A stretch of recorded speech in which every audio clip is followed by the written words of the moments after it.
एक फौजी एक फौजी ऑफिसर, एक फौजी ऑफिसर की बनावट, एक फौजी ऑफिसर की बनावट और उस ऑफिसर की सोच, जीने का तरीका, अनुशासन और युद्ध कला, हथियार, स्ट्रैटेजी, लीडरशिप।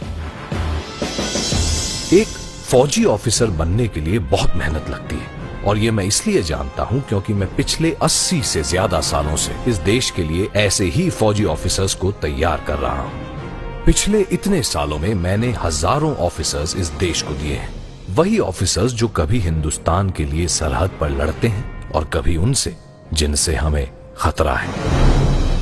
पिछले इतने सालों के सफर की पूरी कहानी कुछ घंटों में सुनानी मुश्किल है, लेकिन इन्हीं सालों में कुछ ऐसी बातें हैं, कुछ ऐसे वाक़े हैं, कुछ ऐसी यादें हैं जिनमें मेरी पूरी जिंदगी सिमट जाती है। लेडीज एंड जेंटलमैन, देवियों और सज्जनों, मैं हूं the Indian military academy.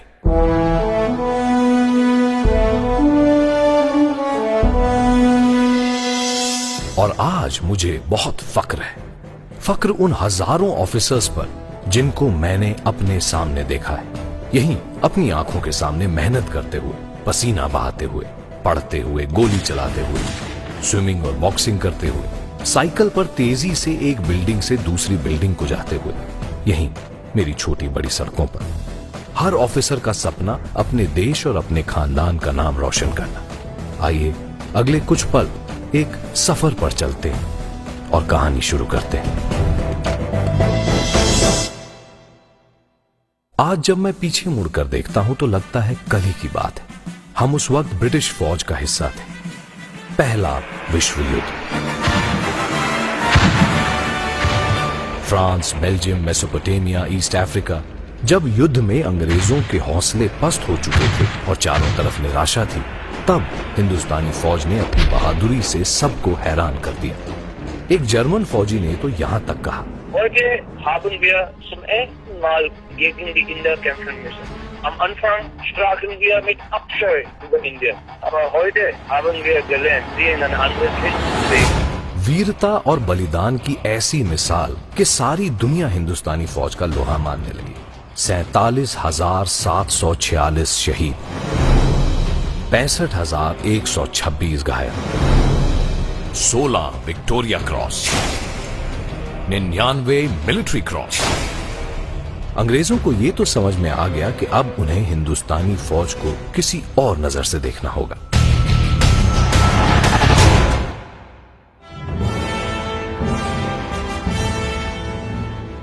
Montagu शेम्सफोर्ड reforms के तहत यह तय किया गया कि हर साल 10 हिंदुस्तानी कैडेट्स ट्रेनिंग के लिए रॉयल मिलिट्री एकेडमी सैंडहर्स्ट भेजे जाएंगे।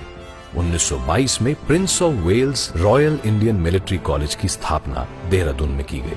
ये अब राष्ट्रीय इंडियन मिलिट्री कॉलेज के नाम से जाना जाता है। RIMC का मकसद था हिंदुस्तानी कैडेट्स को सैंडहर्स्ट जाने के लिए तैयार करना।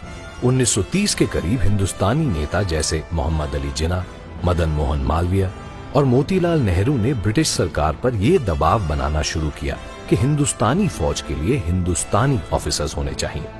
फील्ड मार्शल सर फिलिप चेटवुड की अध्यक्षता में फिर स्थापना हुई the Indian Military college committee की।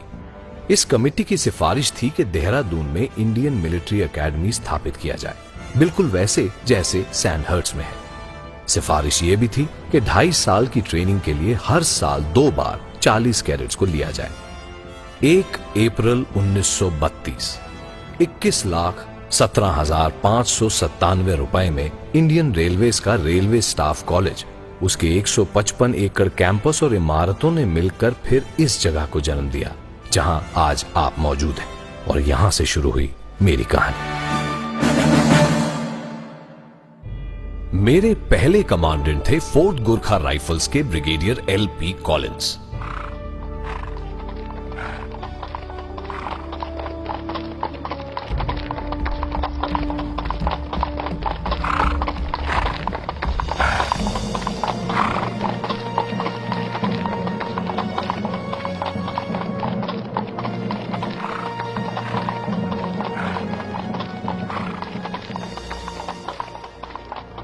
ब्रिगेडियर कॉलिंस और उनकी टीम ने फिर बड़ी मुस्तैदी से एकेडमी को शक्ल देना शुरू किया।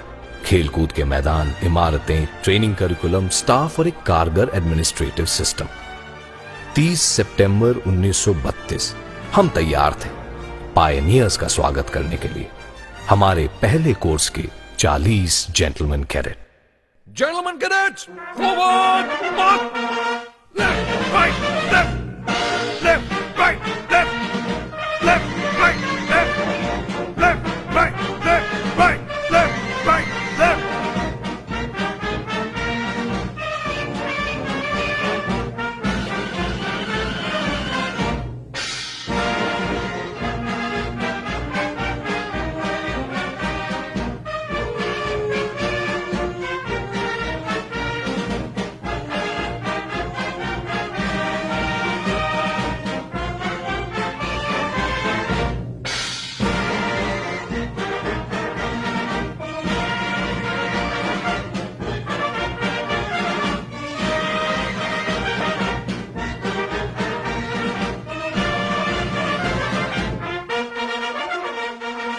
वैसे तो मेरे इतिहास में कई दिनों का जिक्र आएगा, लेकिन 10 दिसंबर 1932 उन सब में पहला है।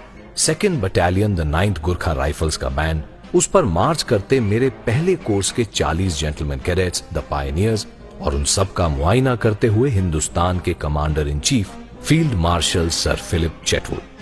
उसी दिन हमने अपनाया अपना सिद्धांत या क्रेडो, वो अल्फाज जो यहां आने वाले हर कैडेट के लिए उसके दिलो दिमाग पर छपी सबसे बड़ी शिक्षा है और जो आज तक हिंदुस्तानी फौज में लीडरशिप का एक बड़ा मार्गदर्शक है।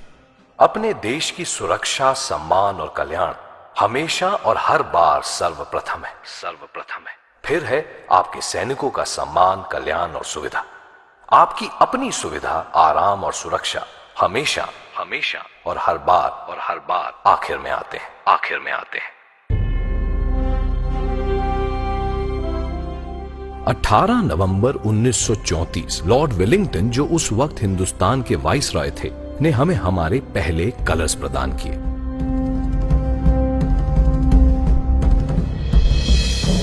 उसके 1 महीने बाद हमारा पहला course the pioneers pass out होने के लिए तैयार था।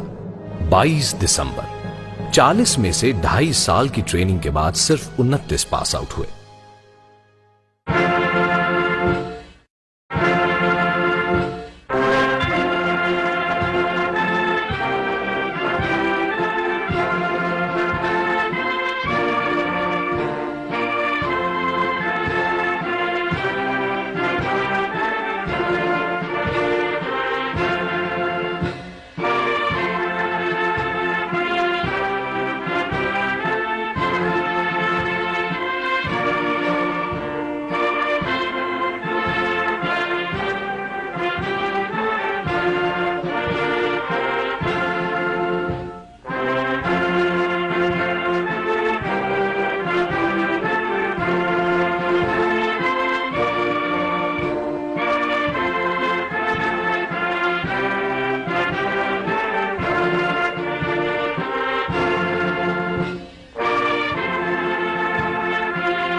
किसको पता था कि इनमें से 3 जेंटलमैन कैडेट्स सैम मानेकशॉ, मोहम्मद मूसा खान और स्मिथ डन बाद में अपने अपने देशों की फौजों की अध्यक्षता करेंगे।